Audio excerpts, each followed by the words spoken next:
The day they lowered my son into the earth, I felt as though my own heart had been buried alongside him. Michael was my only child, my pride and my joy. He had my stubborn jawline and my mother's gentle eyes.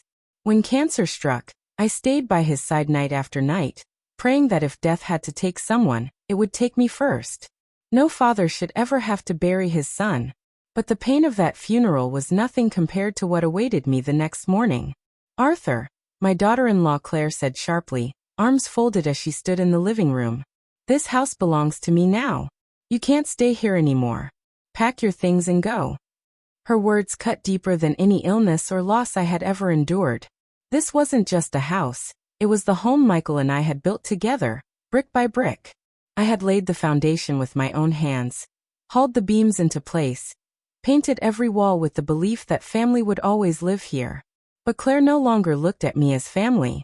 To her, I was a burden. "Claire," I pleaded, my throat tight. "This was Michael's wish, that we'd take care of each other. I've lost my son, and you've lost your husband. Don't push me away." She sneered. "You're old. You're useless. I don't need another mouth to feed. Get out." With trembling hands, I packed the little I was allowed, a battered suitcase with only a few clothes. She refused to let me take photographs or keepsakes. I walked away from the home I had built, broken, homeless, and betrayed. The echo of Michael's laughter was the only thing I carried with me. For weeks I drifted between shelters and park benches. My pension barely stretched to cover meals. Each night I asked myself what I had done to deserve such cruelty. And every time I closed my eyes, I saw Michael's face. I promised him I would keep going, even if the world had turned its back on me. Then one day a letter arrived. A law firm had summoned me for the reading of Michael's will. My hands shook as I unfolded the notice. I knew Claire would be there, no doubt expecting to walk away with everything. When the day came, I entered the lawyer's office, lined with books and the faint scent of coffee. Claire sat across from me, draped in expensive jewelry Michael never could have afforded. She smirked when her eyes met my worn coat and weary face. "Don't get your hopes up," she whispered. Michael knew who really mattered. I bit back my words and stayed silent. The lawyer began reading. "To my beloved wife Claire, I leave the sum of $50,000 to ensure she is provided for in my absence." Claire's smile widened. She sat taller, ready to claim what she thought was hers. But then the lawyer continued. "To my father Arthur, the man who raised me, guided me, and never let me walk alone, I leave the house, the land, and the remainder of my estate, valued at $13 million. The room froze. Claire's face drained of color. "That's impossible," she shouted, pointing at me with shaking hands. "He wouldn't leave everything to him. I was his wife.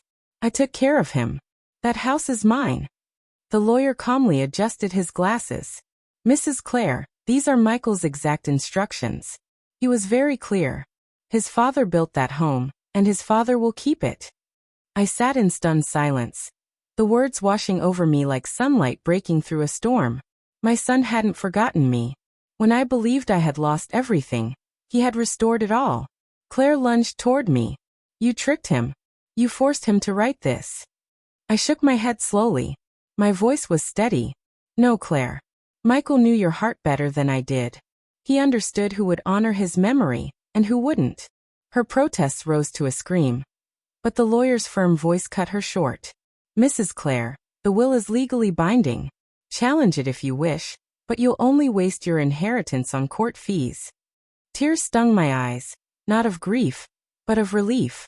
Michael had spoken for me from beyond the grave. He gave me back the dignity Claire tried to steal.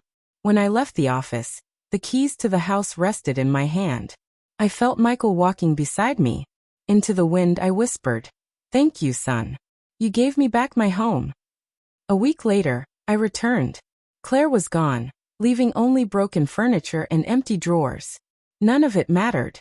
I stood in the center of the living room, running my hand across the wall I had once painted, and felt a peace I thought I'd never know again. Neighbors greeted me warmly. Mrs. Davis from next door wrapped me in a hug. "We always knew you belonged here, Arthur. This is your home." And it was. In the evenings, I sat on the porch, sipping tea as the crickets sang. I planted a garden in Michael's memory, each flower a reminder of his kindness. Sometimes, when the wind moved through the trees, I swore I could still hear his laughter.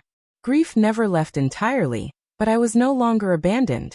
Claire's bitterness was her burden, not mine. I had something stronger. My son's love, sealed forever in his final gift. Once cast out like a beggar, I had returned as the rightful keeper of the home we had built together. And every night before closing my eyes, I whispered the same words. Rest easy, Michael. Your father is home.